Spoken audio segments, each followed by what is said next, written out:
ఆంధ్రప్రదేశ్లో ఒక్కసారిగా జగన్ బయటకు వస్తే ఎలా ఉంటుంది? జగన్ బయటికి రావడం లేదు, ప్రజలను కలవడం లేదు అంటూ నానా రచ్చ చేసిన ప్రతిపక్షాల గుండెలకు నిజంగా జగన్ బస్సు యాత్రతో నిజంగా పొక్కలు పడ్డాయని తెలుస్తుంది.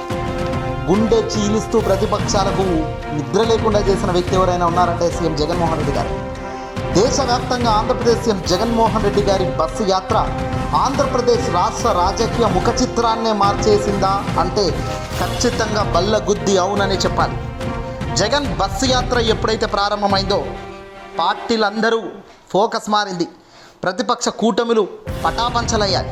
తెలుగుదేశం పార్టీకి సంబంధించిన నేతలు కానీ, జనసేన క్యాడర్కు సంబంధించిన గతంలో ఉన్న నేతలు అందరూ కూడా ఒక్క తాటిపైకి వచ్చి జగన్ వద్దకు వచ్చి జైకొట్టడం ప్రారంభించారు.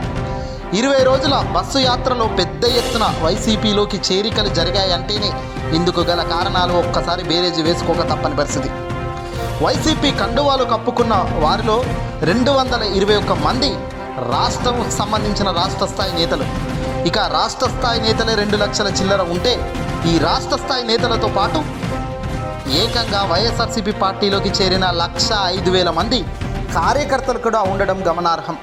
ఇతర పార్టీకి జై కొడుతున్న కార్యకర్తలు కానీ మన వైసీపీలో ఉండి జగన్కు జై కొట్టే వాళ్ళ సంఖ్యను అమాంతం పెంచే కార్యక్రమంలో ఏకంగా 1,05,000 మంది కార్యకర్తలు బ్యాక్గ్రౌండ్లో వైసీపీ కండువాలు కప్పుకున్నారు.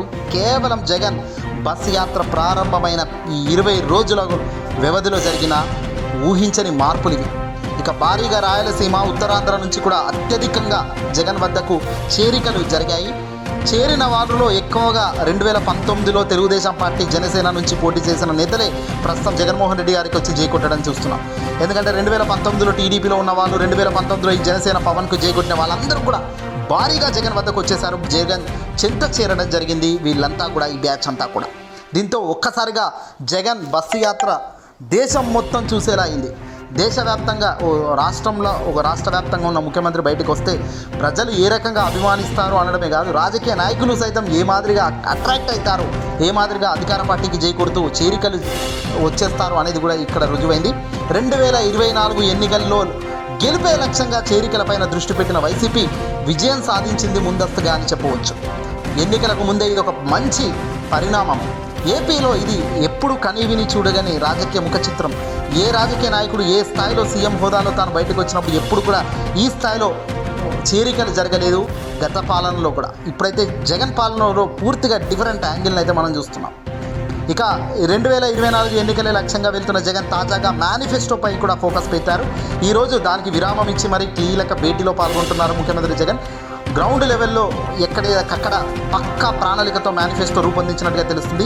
ఈ మేనిఫెస్టో బహుశా 25-26వ తారీఖున, ఈ నెల 25 లేదంటే బహుశా 26న మేనిఫెస్టో విడుదల చేస్తారు రాష్ట్ర స్థాయిలో ముఖ్యమంత్రి గారు జగన్మోహన్ రెడ్డి గారు. ఆ తర్వాత జరిగే పరిణామాలపై అంతా దృష్టి పెట్టారు.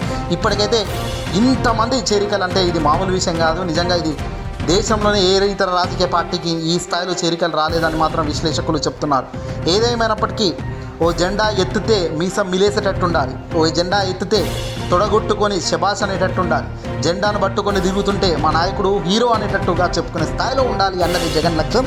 ఆ లక్ష్యం వైపు వెళ్తున్న జగన్ మెండుగా ప్రజల అభిమానం సొంతం చేసుకోవడమే కాదు, ప్రజల ఆశీస్సులు కూడా ఆయనతో ఉంటున్నాయి. అందుకే గతంలో ఇటీవల జరిగిన ఒక దాడిలో సైతం ఆ దేవుడు త్రుటిలో తప్పించాడు ముప్పును. అంటేనే కోట్లాది మంది అభిమానించే ఆ జగన్ ఏ స్థాయిలో పేదలకు దగ్గర అయ్యాడో, ఏ స్థాయిలో అవతాదాలకు దగ్గర అయ్యాడో, ఏ స్థాయిలో విద్య